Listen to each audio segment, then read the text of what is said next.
What is going on, everybody? We're here. This is what I'm telling you guys. Always hit your, set your notifications up, hit that subscribe button, hit the like button before we start this fun live talking about boxing.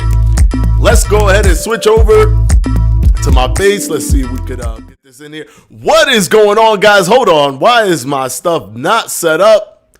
We got the logo up there, but we don't have the emote. 3, 2, 1. Bang. There we go. Now we got everything set perfectly. And of course, for some reason, it happened again, Hashim. I don't understand why, but it removed the comment for some reason while I was switching. I don't know what happened, but I rewrote it. Let's go, champ. Of course, we also got Prince in here.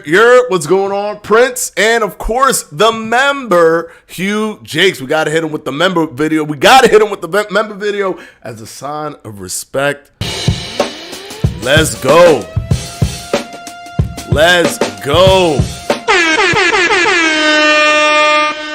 What is going on, everybody? So today, we are going to be talking about Devin Haney and Teofimo Lopez. Oh, how the tables have slightly turned. I'm not going to say they flipped, right? Or I'm not going to say it did a 180, but it did what was between 180 and not turning at all. That's where we're at right now with Devin Haney and Teofimo Lopez, because Teofimo Lopez wants to be the A side. He's made it very clear, but Devin Haney seems to be somewhat apprehensive, not fully, but he did mention, hey, last time you asked for an incredible amount of money. Are you going to ask for an incredible amount of money again? And if so, how do you think that that's going to make the fight happen? Because you're going to ask for unrealistic money. I mean, I don't know. Don't you want to be great?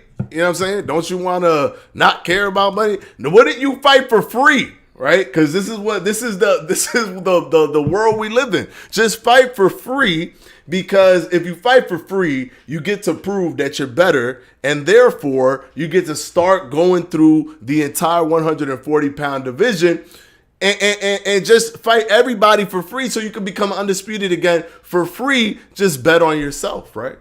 That's where we are in boxing. Just completely bet on yourself. Oh yeah, I know how. With boxing, you only fight once or twice a year. Don't make money this year.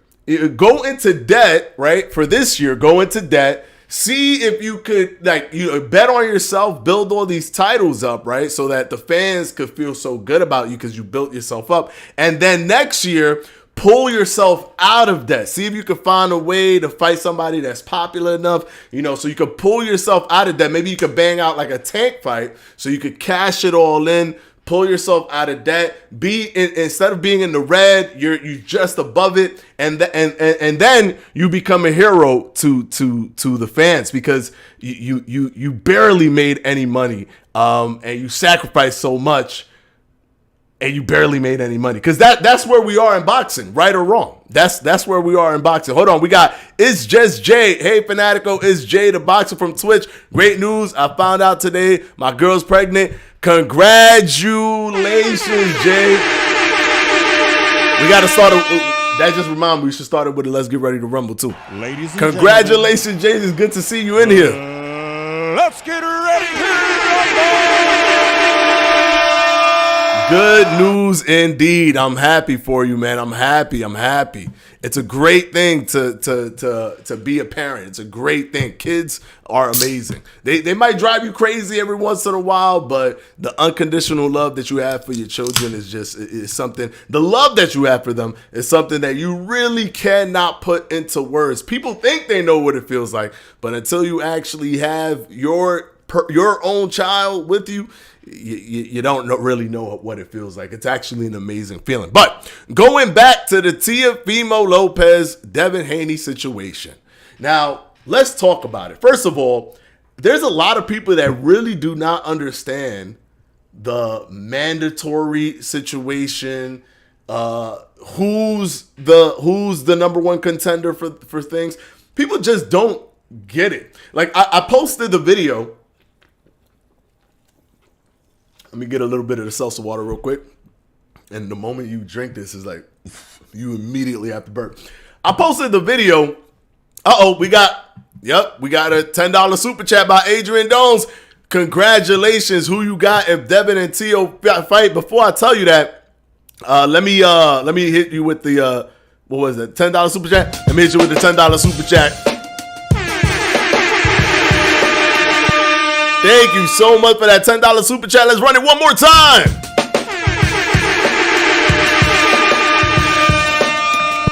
Thank you so much for that, brother. And let me just take this off just in case. So who do I have? That's a tough one, actually. That's actually a tough one.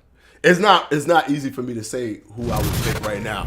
And I think it just popped up right now that you on the thing that you just gave. There's different ways that you guys get celebrated for doing things like this. So I definitely appreciate it. Thank you so much. It's hard for me to say right now in this moment. I will definitely have to analyze a lot of things. There are things that Devin Haney does really well in terms of maintaining distance. When he's maintaining distance and he's doing that at a high level, I think he's at his best. I think with Lomachenko, he maybe tried to prove something, and it made it a little bit uglier than it needed to be. If he would have stayed away, I think he would have had a better outing with Lomachenko. But Teofimo would hit you with a lot of different combinations in terms of angles and punch placements and things like that. The variety of how he strikes, especially his starter punches, they could come from these weird angles, right? He might hit you with an up jab, or he might hit you with a lunging uppercut, which is not traditional in any way, shape, or form. But because it's so untraditional and you're not thinking about it, you get caught sometimes with that. You're falling asleep behind the wheel, and Teofimo Lopez has like a instinct for when to put those punches into place and when to launch those punches. So it's actually really difficult for me to choose between who would win with Teofimo Lopez versus Devin Haney if I had to just choose on the fly. So I can't choose on the fly. I won't choose on the fly because that would be my honest take. If I set a person right now, I would literally just be rolling a dice and just randomly choosing someone. So I have to ponder that a little bit longer before I can make a definitive choice between who I think would win. But do I think it's a good fight? Heck yeah. Heck yeah, it's a good fight. Go ahead, Devin Haney, and fight Teofimo Lopez. Because what Devin Haney was actually trying to do was not to fight anybody. Or should I say let me not say anybody. Let me say Arnold Barboza Jr. There are 4 people who hold a title at the world title level at 140. And Devin Haney is undisputed. Not only is Devin Haney undisputed, for all of you guys that hate the franchise belt, he is still deemed the franchise WBC champion and regular WBC champion. He has both of those titles. I don't know if it's been fused or not, but when looking at the titles that they hold, Devin Haney holds the franchise title. So it's not like they took the franchise title and threw it away when Devin Haney won. He holds the franchise title. So now there is a lower class WBC title and a super title. They just call it the franchise title. They don't call it the super title. But franchise gives you an opportunity to fight whoever you want when you change weight classes. That is a perk that has been used by the likes of Canelo Alvarez, and Devin Haney could use it. Devin Haney could use it. And he was going back and forth to with Regis Prograis. But when he asked for a belt, he didn't go to the WBC to ask for the Regis Prograis mandatory fight. He went to the WBO for the title that would be vacated. So he was essentially going to fight a non-champion for a vacated belt, and the non-champion was going to be Arnold Barboza. And I guarantee you, he would have offered Arnold Barboza more money than he offered Shakur Stevenson. Guarantee. Guarantee. Guarantee. But some people don't want to hear it. They don't want to hear the reality of the fact that Devin Haney simply is giving us all this. Don't listen to what people say. Look at what they do, not what they say. They'll tell you all day, every day they want to fight Regis Prograis, and then they'll go and tell the WBO of the 4 titles that he has. They'll tell the WBO, hey, that title's about to be vacated. I want to fight a non-champion for the vacated title. But everybody who doesn't like Shakur Stevenson, who are all those people that were just chomping at the bits when Shakur didn't want to take 25%, will tell you, hey, listen, this is perfect. This is perfect. Devin Haney's just doing what he needs to do. He's just trying to go up. He's just trying to figure things out. No. We've established criterias here, right? What's the point of fighting Shakur if he doesn't bring anything to the table? Which is actually a false statement. He brings money to the table. How does he bring money? All his fights that he has had, the recent ones, even with Robson Conceição, the fight with Oscar Valdez, right? These fights are averaging more than 1 million viewers on ESPN. More than 1 million viewers. For ESPN's entire stable, his fight with Oscar Valdez was more than 55% of their viewer average.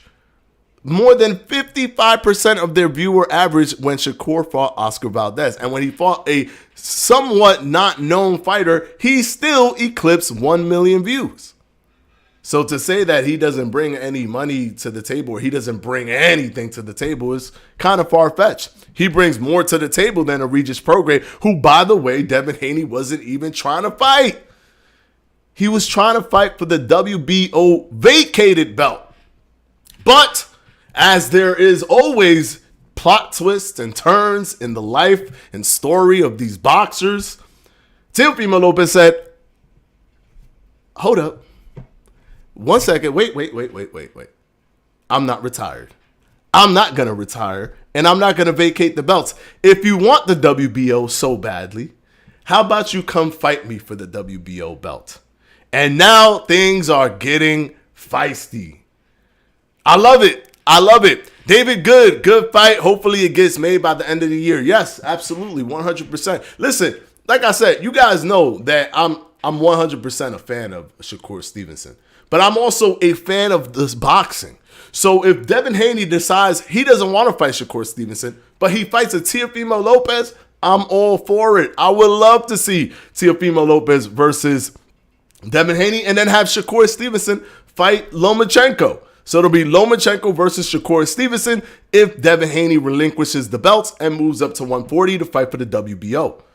Go ahead. Shakur versus Lomachenko is exciting for me. And Devin Haney versus Teofimo Lopez is incredibly exciting for me. I'll be more excited for Devin Haney versus Teofimo Lopez than I would Shakur versus Lomachenko, believe it or not. I want to see what happens in that fight. I really do. All right, let me see. Adrian Dones. It's a tough one to pick. Teo looked like a beast that last fight. If he fights like he against Taylor, Devin might be in trouble. Yes, true. But Devin Haney has, a lot of talent, a lot of skills. I would say that Devin Haney is much more skilled than Josh Taylor. Although Josh Taylor, let's not forget, guys, the man was undisputed. And I think he had the fastest route to undisputed in terms of collecting the belts than anybody has ever done in the 4-belt era when he started the process of collecting the belts. And he has an incredible resume in terms of the people he fought. So he's super skilled. But I don't know if he's as skilled as Devin Haney, which is what makes the Devin Haney versus Teofimo Lopez fight to me very interesting. Very, very interesting. I can't wait to see it. I hope it definitely happens this year. And if he does that, then, Shakur could be fighting at 135 and he could be fighting a Lomachenko and, anything could happen. But I have a question, though. We can't let Devin Haney off the hook that easy. We can't. So Devin wanted to take the easy route. He wanted to take the easy route because he was like, yo, he's retiring, right? So let's go ahead and get that vacant belt. And the WBO said, hold up, let's ask him first. Let's confirm the dude is young. Sure, he said he's retiring, but let's ask him first. Don't just jump to you want this vacant belt. You want us to start sanctioning a fight between you and Arnold Barboza Jr. before we even know if he really actually is retiring. Which also, by the way, Devin Haney, Rolly Romero got a belt. Some other dude, Sabril, what's the guy's name? I forget the names of these dudes. Sabril Matias has a belt. Regis Prograis has a belt. Why is it that you only want to fight for the WBO vacant belt and not for a belt that a champion already has? I mean, when I was here on Monday and we were debating, I clearly said, hey, I don't think he's going to do this. I'm not saying he's going to do this, but I feel that he might go the route, if he goes the route of fighting a no-name, which Arnold Barboza would have been. If he goes that route, he's probably going to offer him more of a better split than he offers Shakur Stevenson. And I was told, Cap, you're saying things that will never happen. It's not even in the cards for Devin Haney. Cap is not in the cards. He doesn't think like that. Don't you see that he bet on himself against Kambosos? But he ain't betting on himself. He's trying to just get a vacant belt versus a non-champion. When there's 3 belts that he can grab up. He's over here on Twitter talking to Regis Prograis as if he wants that fight. But in the background, he's petitioning for the vacant WBO title. He's asking the sanctioning body of the WBO organization if he could get a belt that is not attached to a champion when there's 3 people that have a world title attached to them, and he holds all of the titles. The hypocrisy is crazy to me. But all of those people that were defending him, you will not see them in here, or you will not see them anywhere saying that this is not the same, saying that this is the same thing. You're right. He's showing. No, they're going to find, because this is how the fandom system works. They're going to find a way to justify the fact that he was trying to get a vacated belt as opposed to fighting an actual champion for the belt. One of the champions is Rolly Romero. Maybe, I guess they're setting something up with Ryan Garcia. But why are you talking to Regis Prograis like that's the fight you want, but you're asking for a vacant title fight for the WBO title? It's all confusing. It's all confusing. This is also another reason why, if you're not a fan of the sport first, and you're just a fan of a fighter, right? Because I don't believe anybody, and here's the truth. I don't believe anybody who says, I watch boxing and I only care about boxing. I don't care about none of the fighters. That means you're not really a super fan of boxing. That's like saying, if you were really a super fan of any sport, if you're a super fan of basketball, there's no way you go in there and you're like, I don't care.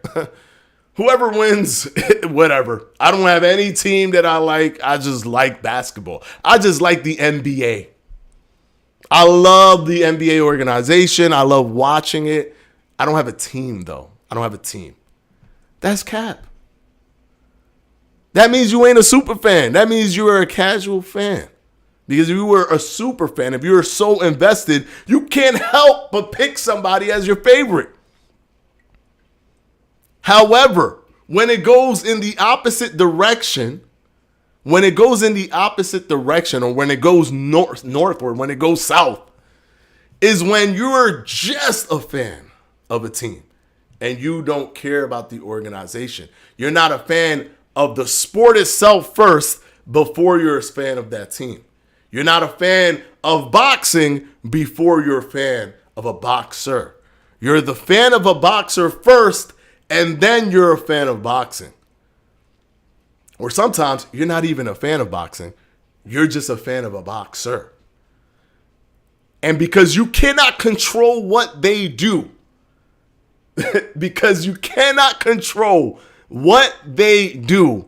you end up looking foolish when you're fighting tooth and nail for a person that you cannot control. You have no control over them. So now, Devin Haney petitions for a vacant belt. Everybody was saying, oh, he gonna fight. What was the criteria? I'm sorry. We got to bring this back. What was the criteria? The person got to have been on pay-per-view. The person has to bring something to the table, right? What else? The person has to bring money to the table. He has to be a known fighter. What were the criterias? Because all of the stuff the criteria for why he should be doing something and why he shouldn't be fighting Shakur Stevenson was all of these different things that Arnold Barboza Jr. is not. He wasn't a champion. He wasn't gonna bring money to the table. He wasn't gonna bring eyeballs to the table. But now you got to find a way to justify that. This is why I say, don't put all your eggs in the basket of just a fighter. Put your eggs in the basket of boxing. If Shakur Stevenson does something dumb, it's dumb and I need to call it out. And everybody should call it out. Because you got to put the sport first before the fighter. Because the fighter's going to come and they're going to go. I was a super fan of Floyd Mayweather. A super fan. But I never put Floyd above the sport itself. So whenever Floyd did something dumb, I'm like, that's dumb. Right? All these exhibitions to me, they're stupid. They're dumb. They're whatever. They don't bother me, but I don't gain any excitement from them. I don't watch them. I don't watch them at all. And anybody who knew me when I was growing up, when Floyd Mayweather was doing his thing, knows that I was a big fan of Floyd Mayweather Jr. A huge fan. But sometimes you got to call them out when you care about the sport first. But like I said, it goes the other way around. When people say, oh, I just care about the sport and there's no fighter that's cap. You got to have a favorite fighter or you actually don't really care about the sport that much because it's inevitable. The same way you watch basketball, you pick a team. Same way you watch baseball, you pick a team. Is the same way you watch boxing and you pick a fighter. I can't watch boxing and not have a favorite fighter. It doesn't even compute in my brain. I have to. All right, let's see what you guys are saying. Hold on, let's bring up the chat because I'll be going in these long rants, but like... things come full circle sometimes that you really just gotta give it to the viewers, man. You gotta let the viewers know when things come full circle. All right, hold on. Shakur versus Valdez was a pay-per-view. Haney versus Shakur is a big fight. No, Shakur versus Valdez wasn't a pay-per-view, but they still get the viewership numbers, the rating numbers still come in. So they still, like ESPN, they're on television, so you actually get to see what their ratings numbers is. It's just like the WWE and all these other, even basketball, you get to see what the viewership numbers are every time they go out. And he did 1.17 million views with the Oscar Valdez fight, and then I think he did around 1 million views with the Robson Consecal fight. So yeah, it was a pay-per-view, but there's still viewership numbers on there, and that's higher than almost like the entire ESPN stable almost for Top Rank. Haney versus Shakur is a big fight. Teo versus Devin is a fight Devin wanted for years. That's true. There's a history. So what's the problem? All for it. So what's the problem? The way Dev moves. I'm not talking about Devin Haney calling out Teofimo Lopez. I'm talking about Devin Haney wanting to fight for a vacant WBO title, because that's the petition that he put in to the WBO when he has all 4 belts. He did not think that Teofimo Lopez was going to. He thought that Teofimo Lopez retired and was going to relinquish the belts because he went into retirement. So he asked to fight for the WBO, the vacant title. He asked for a vacant title opportunity for the WBO, which would have subsequently been Arnold Barboza Jr. He didn't ask for Teofimo Lopez. He didn't think Teofimo Lopez was going to be in the picture. My gripe with that is, why ask for the vacant belt when Regis Prograis holds the WBC title? I keep forgetting the guy's name, man. Subriel Matias holds the IBF title. Rolly Romero holds the WBA title. Why go for the title that's vacant? That's my thing. Why go for the vacant one? Now, it's Teofimo Lopez. That's cool. I think it's fire. If he fights Teo, I think that's fire. And kudos to him if he fights Teo. But that's not the route he was going. He was denied because Teofimo Lopez said, heck no, I ain't retired. I'm not retired. I'm actually here. And he has not put a petition to mandate for him to fight for the WBO title. He has not done that. Now that Teofimo has clearly stated to the WBO organization that he is not going to relinquish the belt. He's just now doing the Twitter negotiation stuff that he was doing with Regis Prograis. Does that fight come to fruition? I don't know. He was talking about fighting Regis Prograis on Twitter, but behind closed doors putting in a petition for a vacant belt. That's all I'm saying. And we got Shakur Stevenson kind of on his neck because he's put in a petition to the WBC, and if in fact that mandatory position gets enacted and activated by the WBC, what will end up happening is that he will have to either negotiate with Shakur Stevenson. If they don't come to an agreement after 30 days, they're going to go to a purse bid, and he's going to end up making less money more than likely, or relinquish the belts. And if he relinquishes the belts, I think it's inevitable he moves to 140. Guys, don't ask me about Undisputed. I already see some questions here about Undisputed, the game. Don't ask me about it. I'm their content manager. I cannot talk about it on my platform. I can only talk about it on their platform. There's videos on there. There's stuff we put on Twitter. You could go ahead and, if you want information, constant information on what's going to happen with the game and all that stuff, we're constantly putting stuff on our Twitter, socials, on our Instagram, TikToks, YouTube. Just go over there, guys.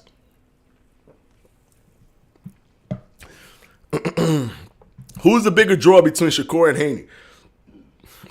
If Shakur, then why lowball him? We actually don't know for sure. I think they average to be very similar in being a draw.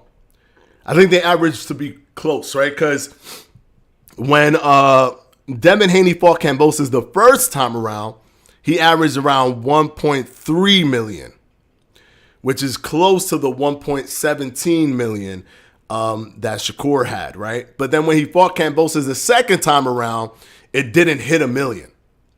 When Shakur fought Robson Fonseca, he still hit a million. So I think they average to be very similar.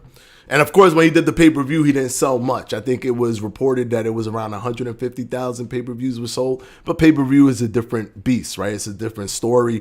But he's fighting a Lomachenko, right? So that is technically a dance partner. So those numbers should have been a little bit higher. But it looked like it didn't perform that well. But he's only lowballing Shakur Stevenson because he's probably doing a political duck. The same way he felt that Kambosos, when Kambosos offered him 30% of the share, which there was a lot of confusion in terms of purse splits and shares and everything. When it's pay-per-view, it's revenue share. When it's pay-per-view involved, it's revenue share. It's not a purse split is different from revenue share, where everything is integrated into one. So this fight with Shakur would have been pay-per-view. He just fought on pay-per-view. He's going to fight on pay-per-view versus Shakur. That's how it happens. Normally, you don't go on pay-per-view and then go backwards. You normally don't do that. We got the $2 super chat. Hold up. We got to give him the super chat. Hold up. Hey, let's go, champ. Love C. Shorty, the man, the myth, the legend is in here. The creator. The sole creator of Bloody Knuckle Street Boxing. If you guys haven't checked out that game, please check it out. Go to his channel. Just click on his name. Click over there. Take a look at it. It's awesome. It's awesome. All right. Let's see. Dude just said Rolly has a belt and is complaining and thinking Dev is taking the easy route, huh? Make it make sense. That's the easiest fight. Huh? Oh, my gosh. First of all, you have to understand. We don't know. We don't know what's happening behind the scenes. I would prefer he fight somebody who's holding a title. Rolly's holding a title. Fight him. I would actually prefer him to fight Rolly versus fighting Arnold Barboza. Because at least it's not a vacant title that y'all are both fighting for. You're going to be lineal champ, which is you're beating the man who beat the man. And that would happen if he fought Rolly Romero. Because even if people say, oh, but you got robbed or whatever, I get that part. I get that. He probably did, right? Or the stoppage was too early. Okay, fine. Regardless, on paper, he won the title, so it would be a lineal championship. He's trying to get a vacant title. That's my point. But you don't know if Rolly is already in negotiations with Ryan Garcia, which is possible. So he may not be able to have a fight or set up a fight with Rolly Romero. He might not. But I would prefer he do that than have a vacant title against Arnold Barboza. Just because Teo thwarted the plans doesn't change the direction that Devin Haney was going to go. He was not going to go to 140 and fight Regis Prograis, as he had everyone believing. He was going to go to 140 and fight for a vacant WBO title. Not a good look. Not a good look. I think Teo beats Haney. Hey, listen, we never know. Teo got a lot of talent. I will say this. I don't know if this is a hot take, but I do feel this way. I think Teo did much better against Lomachenko than Devin Haney did. Do you guys agree? I think Teo did much better, looked much more in control than Devin Haney did versus Lomachenko. Let me know if you guys agree, but that's just me. But that styles make fights. Things are different. That doesn't mean that I think that Teo would beat Devin Haney. I still think Devin Haney is a high class, high elite fighter, and it's going to take me some analysis and some time to put that together. Barely any easy routes for Haney. He has straight legacy fights at his hands. I would prefer for him to fight Prograis, not just because Prograis is getting older. Okay. I think him fighting Teofimo Lopez is better than him fighting Regis Prograis, though. I think him fighting Teofimo Lopez is much better. Because even if you look at the narrative of how boxing works, Teofimo Lopez beat Josh Taylor, who beat Regis Prograis. So it's almost like he's going down. Even though I get it, styles make fights, you have to think of it as in the logic of the journey. Teofimo Lopez is a better proposition because Teofimo Lopez only lost to Kambosos, who Devin Haney beat. So them fighting makes perfect sense as opposed to him fighting Regis Prograis. Now, if Regis Prograis wasn't an option or whatever and he's trying to fight somebody else, that's different. But to fight Regis instead of Teo, to me, seems backwards, right? Because Teo beat Josh Taylor, who beat Regis Prograis. So I'd rather he just jump up to fighting Teofimo, who beat Josh Taylor in spectacular fashion, by the way. Boxing with Frank Bay. Devin Haney. Oh my God, you gotta stay renaming people. Played himself trying to cop a vacant belt and Teo pulled his whole card. Yeah, well, Teo, see, the thing that Boxing Frank, damn, I thought Fanatico was a casual guest. He calling the video. Well, no, I'm definitely not a casual fan. Like, boxing is literally my favorite thing to watch. Like, I love boxing, right? So no, not a casual fan. No, but I think that Teo was never going to retire, right? What I think was happening is that Teo was frustrated with the amount of money that he was making. He was making just $1 million, and after you break that down to all these people he has to pay, I think in his mind he didn't feel that he was making an adequate amount of money, so he didn't want to continue fighting, right? But that was also him just feeling that in that heat of the moment, the anger towards that situation. But when stuff hits the fan, he gonna think to himself, why should I just give this title to this guy for free? Let's fight, and let's see if I can actually make a good amount of money here if I'm fighting Devin Haney. And kudos to him. You're gonna give us an amazing fight if you and Devin Haney scrap. It'll be an amazing fight. We got Jumpman 23. What's going on, brother? Louis Harrison. I think Haney would beat Lopez. Hey, listen, that is valid because they're both very skilled. No interest in exhibition or misfits for me, but I support the legit boxing fights with my wallet. 100% Hashim. Please. We get in the Terrence Crawford Errol Spence fight. Guys, please don't pirate this, please. Because it's just a little sacrifice. A little monetary sacrifice that's going to go a long way. Because that's going to tell people like Canelo Alvarez that you need to fight Benavidez. It's going to tell us that we need our super fights. It's not just going to be the little guys like Inoue and Fulton fighting each other no matter what. It's going to be the big guys too. It's going to tell Tyson Fury, listen, you can make money if you fight Usyk. So, guys, please. This is perfect, man. This is a perfect situation for us to vote with our wallets. And come July 29th, and I'm not sponsored by any boxing organization. I promise you I'm not sponsored by anybody. But I truly and wholeheartedly believe in that. Look at the ramifications and the ripple effect and the butterfly effect that we've gotten since Tank versus Ryan Garcia. Let's vote with our wallets. If they could get to 1.2 million pay-per-views, we could get Errol Spence and Crawford close to that number. All right, let's see. Bro, I really want to see Shakur versus Devin Haney, but Haney ducking. We're not going to see Shakur versus Devin Haney.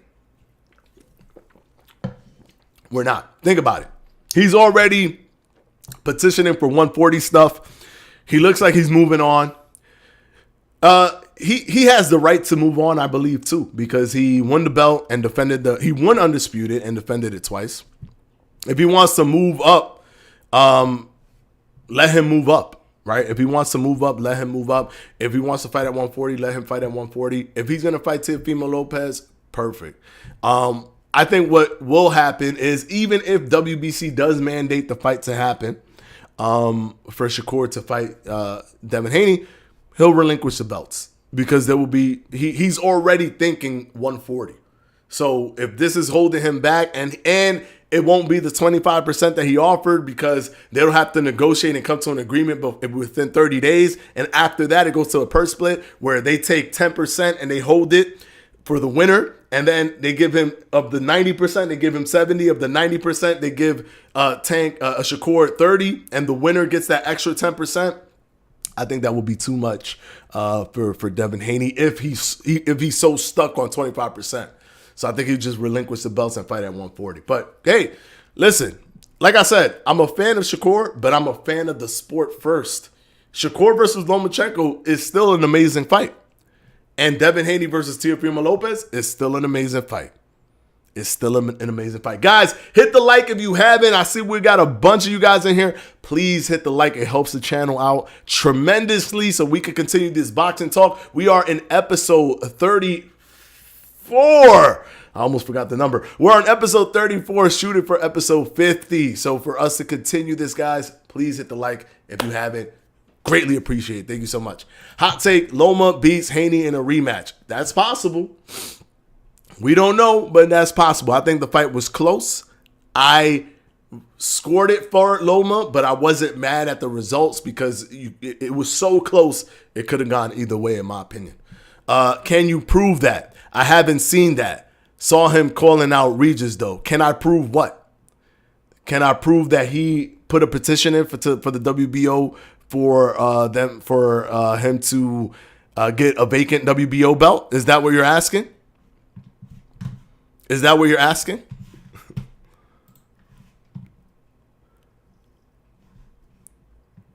Is that what you're asking me? Yes or no? Because you already know. Like, I feel like you must know that I do my homework, right? I'm not like but most talking heads. A lot of homework is done before I sit here and talk about what happens with negotiations and stuff like that.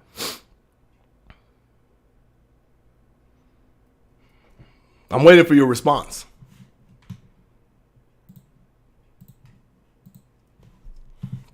All right, let's wait for his response and we'll move forward from there. I really want that mandatory to get activated so we can get that fight going, but bro, I really need it. Yeah, but when it gets activated, he could relinquish the belts. He could relinquish the belts. That is a possibility. And then he won't be undisputed anymore, but it'll suck. But hey, he could do whatever he wants. What are you implying? Devin ducking Teo or Shakur? Teo ducked Haney. Shakur doesn't believe in himself. Take 25% opportunity. Okay, so Devin Haney should take whatever opportunity that Teo gives him, right? He believes in himself, right? Because Teo's already saying that he's the A side. So that's already going to come with Teo wanting more money than Devin Haney. If Teo asks for more money, should Devin Haney take it? And if Devin Haney declines it, is he automatically all of a sudden ducking Teofimo Lopez? Let me know. Let me know in the comments. Oh, my man said yes. All right, sorry I jumped because I needed to know if he really wanted me to pull this up. Okay, we're gonna go ahead and pull it up, guys. We're gonna go ahead and pull this up. Let's switch over to is it here? Yes. So Teofimo Lopez unretires as Devin Haney requests his WBO title, right? The WBO revealed the move as they asked Haney in writing to clarify his plans to drop his undisputed belts at 135 in favor of a move-up. Haney was closing in on battling Arnold Barboza for Lopez's title after the takeover stated his intentions to retire at 25. Hours into the details being finalized, Lopez explained he won't be handing over the WBO belt for Haney to fight for, and he unretires. So yeah, this is coming from worldboxingnews.net, which is a reliable source. But even if you don't want to use that as your source, there's so many other sources that you can use. The WBO from themselves put out the letter. They actually posted the letter that they sent to Devin Haney saying, no, we asked Teofimo Lopez and he's not retiring. So if you're the WBO, we cannot grant you a vacant title opportunity because Teofimo Lopez is still holding on to the belts. He actually put a new petition in to fight Teofimo Lopez because it was a different petition. There's a different type of petition and process to fight for a vacant belt than there is to fight for an actual belt with a title holder. So now he has to put in a new petition if he wants to fight Teofimo, or they could just come up to an agreement themselves. I think he will fight Teofimo. That's what I believe. I think he will fight Teofimo. But if he doesn't or whatever, it's up to him. I think the ball is in Devin Haney's court. He has all 4 titles. He could control whatever his next steps are. He doesn't even have to fight Teo if he doesn't want to. He could fight a different champion. It's all up to him. It's all up to him. But yes, this has been reported on. He was petitioning for the vacant WBO belt because Teofimo stated that he was retiring. And why do I have this up? Which one? Oh my gosh, I always forget to turn these things off. All right, let's pull this up real quick. Let's see here. Haney is bigger than Shakur. The pay-per-views prove that. I still got Shakur over everyone. Haney is bigger than Shakur. The pay-per-views prove that. How does a pay-per-view? Anybody could fight on pay-per-view. Anybody could fight on pay-per-view. Tell me this. Who's more popular to you? Shakur Stevenson or Rolly Romero? Who's more popular to you?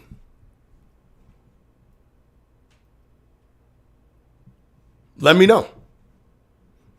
Anybody could fight on pay-per-view. When his pay-per-view debut was not that good. It was 150, give or take. We don't know the actual numbers. Those were the numbers that were reported from internal sources. 150K. That's not that good. Just because you fight on pay-per-view doesn't automatically make you a bigger star. It doesn't automatically make you a bigger star. It doesn't. I know it sounds crazy because I think people look at it as once you're on pay-per-view, you're a megastar. And that ain't true. Anybody could go on pay-per-view. Can you go on pay-per-view and do 500,000 pay-per-view buys or more? That's a completely different story.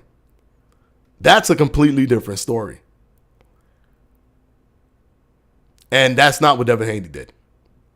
So looking at Devin Haney's pay-per-view numbers actually don't help him because it dramatically dropped his viewership. He went from doing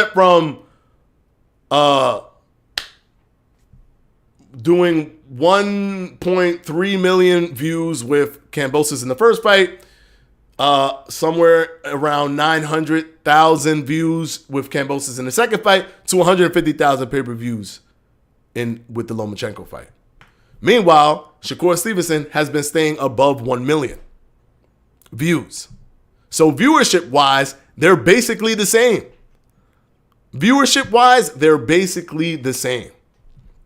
Just because somebody was able to do a pay-per-view, that doesn't mean anything.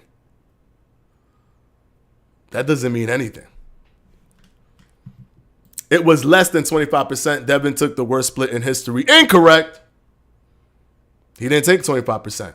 You have to understand, what he was offered in terms of the revenue share was 30%. He got a guarantee and a 30% revenue share. So yeah, okay, cool. He bet it on himself. It was 30%. But he himself, Devin Haney himself, said the only reason that I'm getting 30% of the revenue share is because Kambosos doesn't want the fight. You don't give somebody 30% if they don't want the fight. I mean, if you want the fight, if you only give someone 30% if you do not want the fight. So how do you have that mentality? You think about the 30%. You see the 30% and you say, I'm going to bet on myself, but I know what you're doing here. And then turn around and offer somebody 25%. What does that say about you when you look at 30 and you say to yourself, that's a duck number? But then you turn around and do 25%. People could duck in different ways, right? People are not just saying, I do not want to fight him.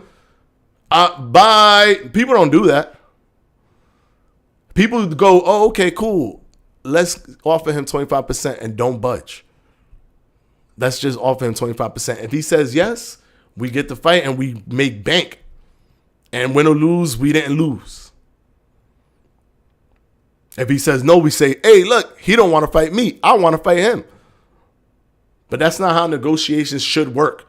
Negotiations should be silent. It should be in the background. It goes back and forth. You offer something. Somebody says, hey, whoa, hold up. Can I get a little bit more than 25%? Can we bump that up to 30, 35% at least? Then we'll do the fight. I know that I'm not the A side, but bro, 25% is low. Let's move it up to 35% and let's get the fight going. And they're like, nope. That's not a negotiation. That's just sign on the dotted line. It's called fight negotiation, not fight sign on the dotted line. This is still their livelihoods. And they don't live like lives like normal people. Their bills are much more expensive than a normal person's bills. Their upkeep is much more expensive. If they're going to do a fight that's going to generate a lot of money, they should be paid decently at least. So no, I do not agree with the fact that he offered him 25% because if in his mind, he thought that 30% was a duck, don't offer 25%. Because what does that say about what you are thinking when you're sending over 25%, when you think 30% of the revenue share is a duck? Are you politically trying to duck? We don't know. At limited time, taking less than 25% doesn't make sense. Shakur should have got offered 25% or more. 25%. But he did get offered 25%. I think 35% he would. It's 35% is still not even fair, but I think it would be enough. 30 to 35% would be enough for Shakur to say yes, just to get the fight. But you can't be fighting for free just to fight. To be like, look, I'm the hero that fights no matter what. I'm fighting for free. You can't be doing that. This is their jobs. That's like, and I've used this analogy before. That's like you working for a company and the company's like, hey, listen, you care about the company, right? And you're like, yeah, I do. And you do generally care about the company because they pay you and you're trying to move up and you understand, you appreciate everything. So you care. And they're like, all right, cool. So next week I need you to work overtime. I need you to work Monday through Sunday, no days off, but we're not going to pay you extra for it. We're not going to pay you extra for it. But you love so you're not doing that? So you don't love the company. It's like, nah, I do love the company, but like I'm putting in my time, my effort and all that stuff. Can I get compensated for this? Please. Nah, but you said you love us, so you should just do it. You'll get regular pay or whatever. We're just not going to give you overtime. What's the problem? And that's a good analogy because 25% is super low. It's an unrealistic number. Even De La Hoya, who didn't want to fight Floyd Mayweather, offered him 30%. So hoping that Floyd was going to say no. You have to understand 25% is, once you put in perspective how low 25% is, then you really start to understand like this is more than likely a political duck. Prince, I agree. Teo looked much more in tune, I guess, against Loma than Haney. Yeah, 100%. He looked much more in control. There were a few rounds after like the 7th round where it looked like Lomachenko was coming back, but Teo has a habit of making sure he takes those final rounds, of like going out and making sure that those final rounds are in the bag.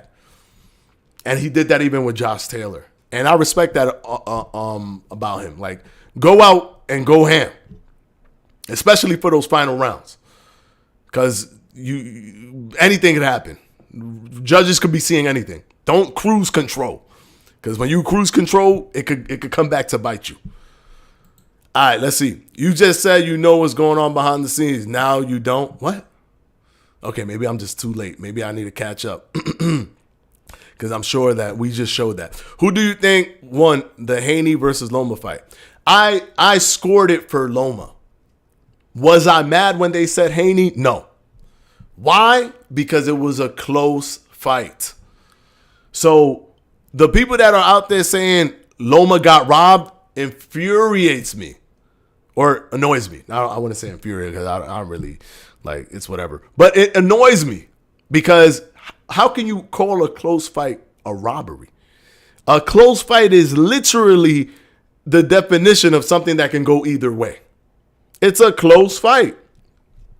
If you say Haney won because you care more about impactful, big, booming body shots, then that's what the judges cared about that night. If you care more about headshots and combinations, then you would have gave it to Lomachenko. But they cared about those big, booming body shots that Devin Haney was throwing, and he won the fight from that. And I'm okay with it because it was a close fight. It could have gone either way. But also on the flip side, when people say, hey, Devin Haney easily won that fight, you're also capping, but you're just capping in reverse. You're capping in reverse. He didn't easily win the fight. It was a close fight that could have gone either way where he got the nod. And I respect that he got the nod. Demanding $20 million isn't a political duck. This is when Teofimo demanded $20 million against Devin Haney. What I brought up was actually the WBO showing their petition and showing that they've declined the petition of him trying to get the vacant belt. That's provable. We don't know for sure. We don't know. But if he asked for $20 million at that time, yeah, I would consider that a political duck. Yes. But wait, that's a political duck, but Devin Haney asking for 25% is not a political duck? You got to stay logically consistent. If not, you get exposed as a fan of just a fighter and not a fan of the sport itself. Stay logically consistent, my friends. Do you think we'll see Shakur versus Tank? I believe so, yes. I believe sometime in the future we will get a Shakur versus Tank. Do I think we're going to get a Shakur versus Tank now? No. Because the most logical thing is Shakur versus Lomachenko if Devin Haney relinquishes the belts.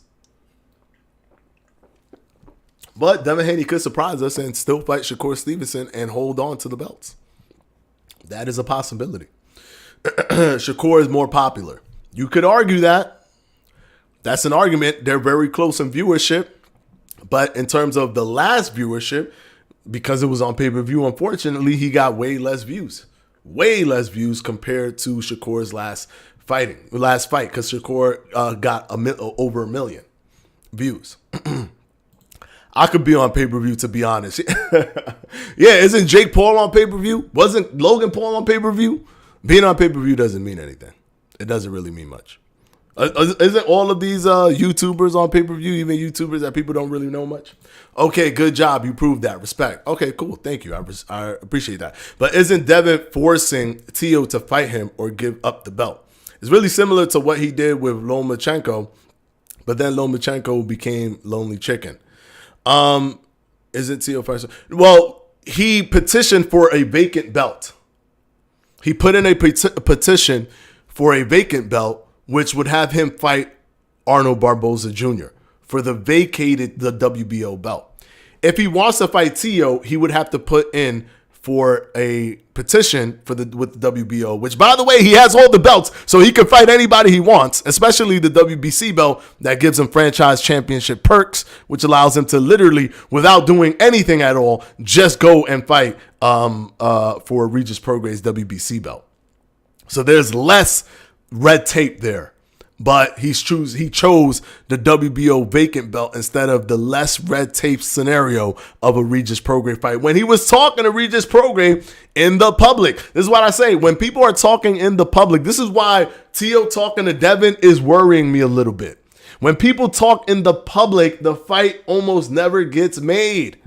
It's only when it's quiet that the fight gets made. It's only when it's quiet. We got Errol Spence versus Terrence Crawford finally when no one was saying anything to each other because they were actually putting the paperwork together to make the fight happen in the background. So he would have to put a new petition. It's a different petition that he put in. He didn't put a petition to fight Teofimo. He put a petition to fight for the vacant WBO belt. So he would have to put a different petition in to fight for him and then to fight him if he wants to go that route. They don't have to put a petition to fight, by the way. If they both agree and they come to terms, they could fight. But it says forcing to fight Teo. It's really similar to what he did with Lomachenko. Similar to what he did with Lomachenko? I don't understand. I think Lomachenko wanted to fight for undisputed. He had the belts. They made the fight. That's all that happened in that situation. I'm apologize for the misspelling. I'm working. It's cool. Don't worry about it, brother. I swear Devin said he was gonna weigh his options in the ring after Smack Loma. Yeah, he was gonna weigh his options. And who's the person who came into the ring to make those options easier? Shakur Stevenson. But he just walked away. He didn't even let the fanfare happen between him and Shakur. He didn't even let the fanfare happen. It was like fanfare right there, ready to go. Easy. You sell the fight even more. You get more views on pay-per-view and ticket sales, more interest, more hype. He was like, nah, screw that. Don't care. I'm out. But Shakur is the one that's ducking because he doesn't want to take pennies to fight a big fight that he is surely going to bring a lot of eyeballs to. He's a dance partner. In boxing, what we call a dance partner is when somebody's going to elevate your viewership. When Tank fought Rolly, he was just fighting Rolly. When Tank fought Hector Garcia, he was just fighting Hector Garcia. When Tank fought Ryan Garcia, he had a dance partner. When Canelo decides to fight Benavidez, he'll have a dance partner. Devin Haney versus Regis Prograis is a hype. Devin Haney versus Arnold Barboza is abysmal.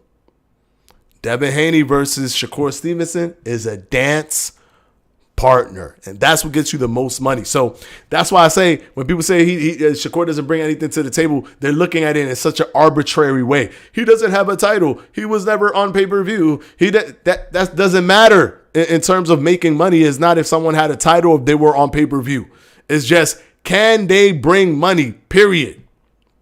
And Shakur Stevenson would bring that to the table. He would bring interest and intrigue. He carries eyeballs when he fights. He fought Robson Fonseca. Not many people were, definitely not in the millions, were aware of a Robson Fonseca, but he was pulling millions of views on ESPN. 547 Goku, I just joined. Who do you think wins? Haney, Lopez? I don't have a full prediction right now. I think they're both really, really good. I think that it's tough. It's tough to say. I can't pick right now. But right now I'm leaning towards Devin Haney. I'm leaning towards Devin Haney. But anything can happen. Anything can happen. The Loma robbery talk does infuriate me. As someone who had Loma up, it just shows how dumb boxing fans can be and how they choose to just run with narratives to hurt another fighter's career. Yeah, and there's the thing that I hate about the robbery thing is that it's the get out of jail free card. If you really like a fighter and that fighter goes and loses, they just go, oh, no, this is easy. He got robbed. See that right there? Look, he got robbed. It's easy. I just put this card down. Now you can't say anything about me. My prediction was right. My everything was right because he got robbed. That's what they did with Floyd Mayweather when he fought Manny Pacquiao. It's like Floyd Mayweather can't beat Manny. He can't beat Manny. He can't beat Manny. They fought and he lost. And then they were like, Manny lost. And then they're like, oh, yeah, wait, hold on. You thought he won? Ha, nope. Look, I got the he got robbed card. That's why I don't like it. Because people abuse it. Because actual robberies get watered down and kind of put together. Like people just don't believe in anything being a robbery. Because when Julio Cesar Chavez Sr. fought Pernell Whitaker. If y'all haven't seen that fight, go see that fight. That is a legitimate robbery fight. That is a true robbery fight. But a fight like that is going to get put together with a Lomachenko versus Devin Haney when they're like night and day. Night and day.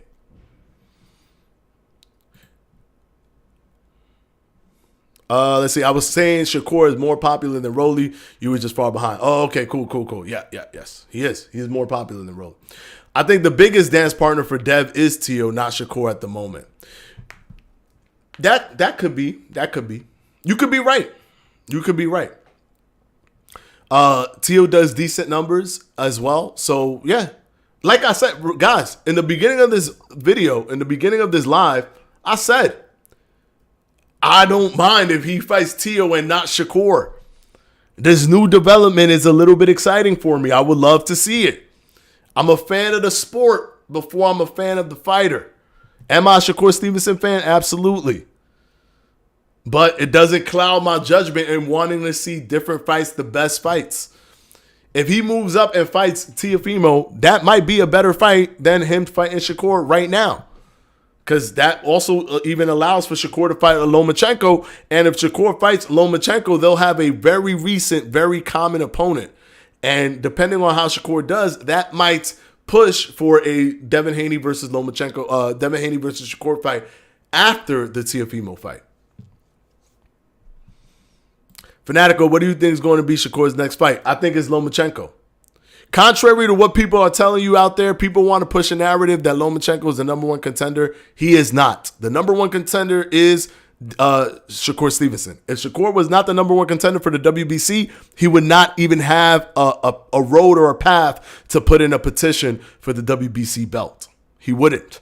The only reason he could even do that whole mandatory mandate kind of thing is because he is the number one contender. So what will end up happening is that the number one and the number two contender will fight for the vacant WBC belt. And Shakur Stevenson will fight Lomachenko, who is the number two of the number two contender to the number one contender. So they'll both end up fighting each other, which is a phenomenal fight. I wouldn't mind. Shakur versus Lomachenko? Yes, 100%. Let me get that fight. Funny how everyone was saying slaying Jake Paul for fighting MMA guys, and now Fury is doing it as a world champ, and some people are supporting it. Yeah, I mean, he's going to destroy Ngannou. He's going to destroy Francis Ngannou. There are MMA fighters or fans that really think that this is the same thing. This is deja vu to me. It's deja vu.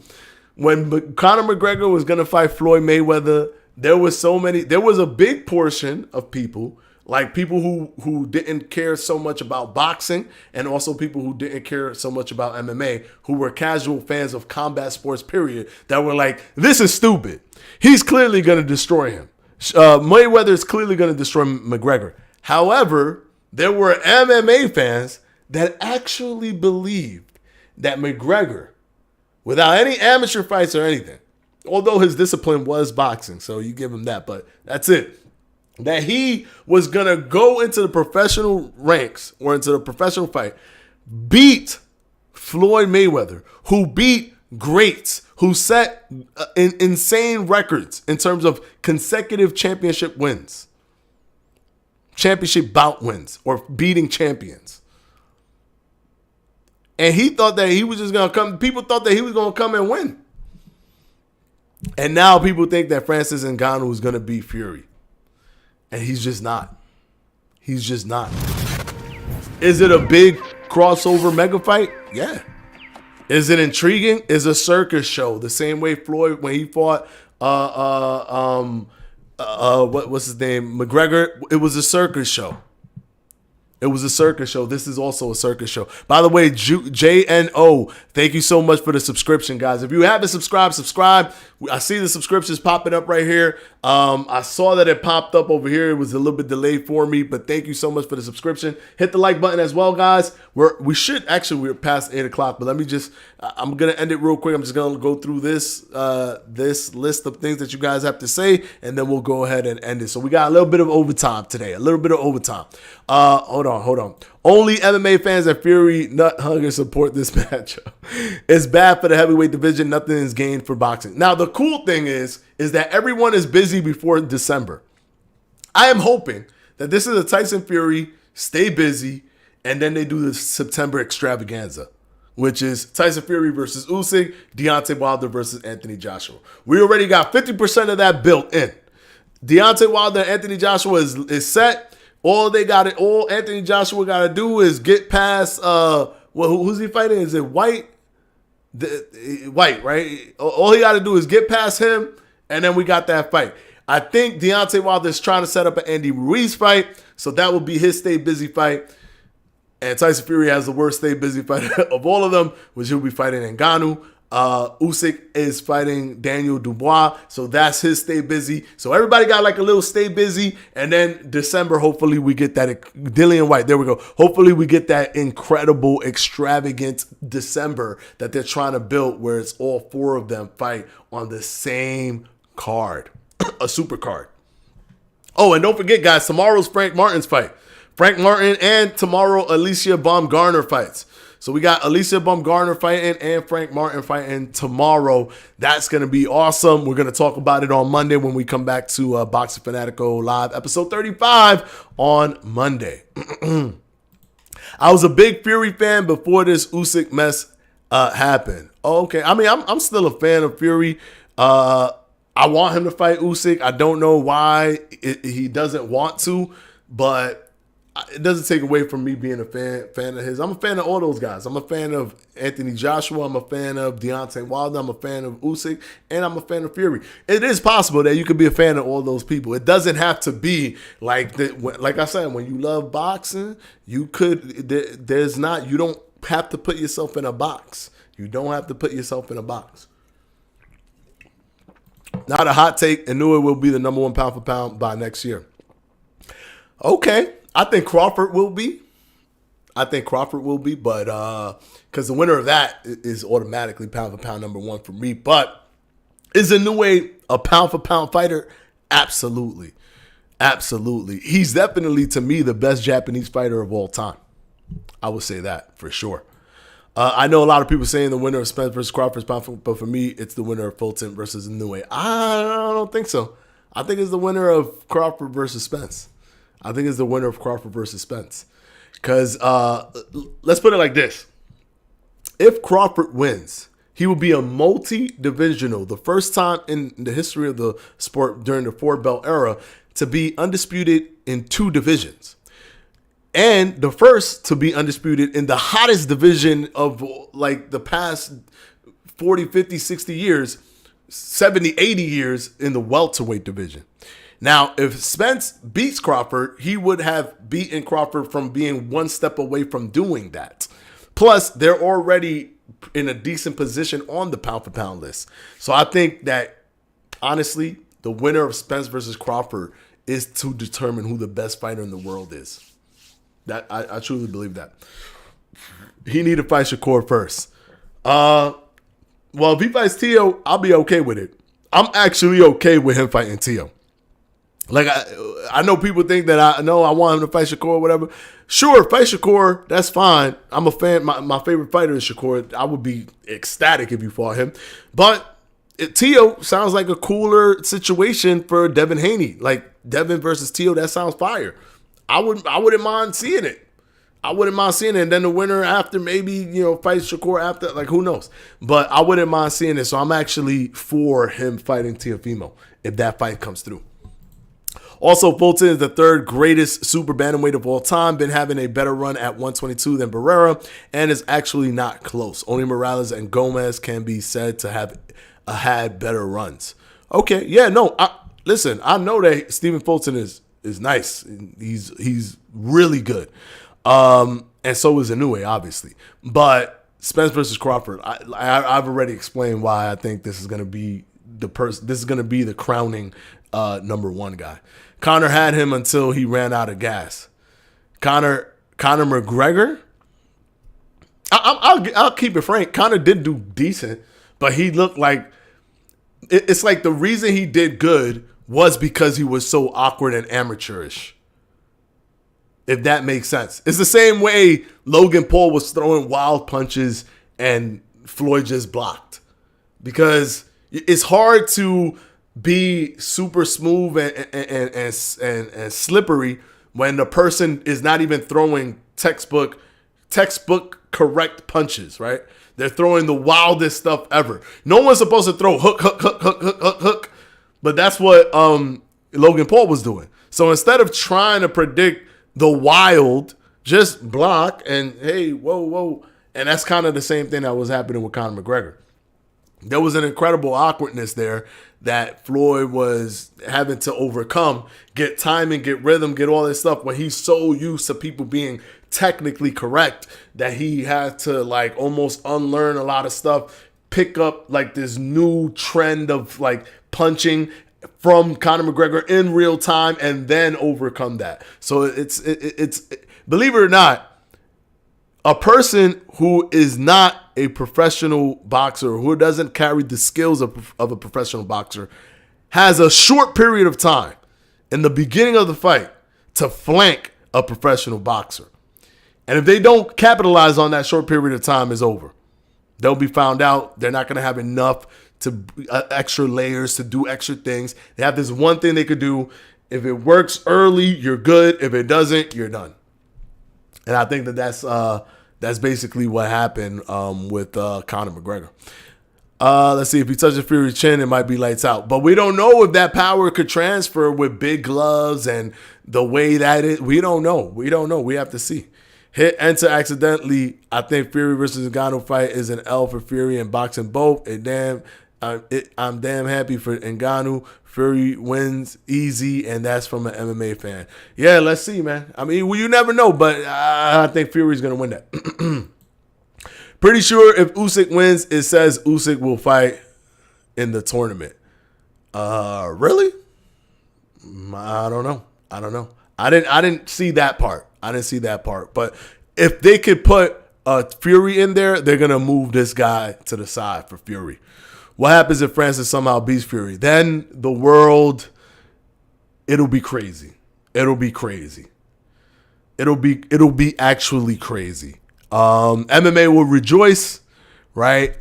Because it's like their shining like armor, their knight in shining armor came and defeated a top guy who's never been defeated by any other boxing person. I mean, people were ecstatic when Anderson Silva beat Julio Cesar Chavez Jr. So this will be that with the magnitude of like 100 times more. It'll be crazy. No one's going to take Fury seriously if he loses. He loses his belts and his respect. Yeah, it'll be a wrap. But yeah, belts is not on the line. It can't be. They can't sanction a belt to be on the line. It's impossible. This is Ngannou's first professional fight. If the belts are on the line, by the way, guys, Francis Ngannou will beat the world record for the fastest title win in the history of boxing. Because the fastest before him was some guy back in 1960. I forget his name. I think he was Hawaiian, but he won a world title in 2 fights. So Francis Ngannou, if the title's on the line, but I don't think it is, he would have won it in 1 fight, which would be crazy. Francis Ngannou must think that he must be confident. He must be confident, but let's see. He wouldn't do it if he wasn't. Well, then again, there's a lot of money, especially compared to what he made when he was in MMA. So he's probably just wants a lot of money. Who knows? Who knows? Anyways, all right, peace out, Fanatico. Have a good weekend. Thank you so much, guys. We're going to go ahead and end the stream here. It was a blast. Have fun. Always, guys, be a fan of the sport first before you are a fan of a fighter, because when a fighter does, you can't control the fighter. So whatever the fighter does, he's going to make you look like you're inconsistent in your arguments. Devin Haney going behind everyone's back to petition for a vacant belt when there were 3 title holders, talking to Regis Prograis like he was going to fight him, but actually wasn't, was going to fight somebody that was a lower class, lower viewership, lower everything than Shakur Stevenson and Arnold Barboza Jr., but you guys are defending him as if he shouldn't be fighting Shakur because Shakur doesn't bring anything to the table, but neither does Arnold Barboza because he wouldn't even had the belt. Don't be a fan of a fighter first before you're a fan of the sport, because it will make you seem logically inconsistent. That's why I could be happy to see a Teofimo versus Devin Haney, even though I'm a fan of Shakur, because I'm always a fan of the sport first before I'm a fan of a fighter. All right. Until the next one, guys, every Mondays, Wednesdays, Fridays, 7 p.m. Eastern time, Boxing Fanatico Live is popping, and yo, it's fun. It's fun. We just talk. We go back and forth. Sometimes there's some crazy debates, and we just have a blast having a debate. Anyways, until the next time, guys, peace out. Thank you so much. Hit the like on your way out. Hit the subscribe if you haven't, and hit the notification bell so for whenever we go live, you guys see. And I also throw out videos every now and then, so you never know. I might drop a video maybe on this weekend. Who knows? You never know. So hit that subscribe and hit that notification bell so you could be notified when that happens. Until the next one, guys, peace out.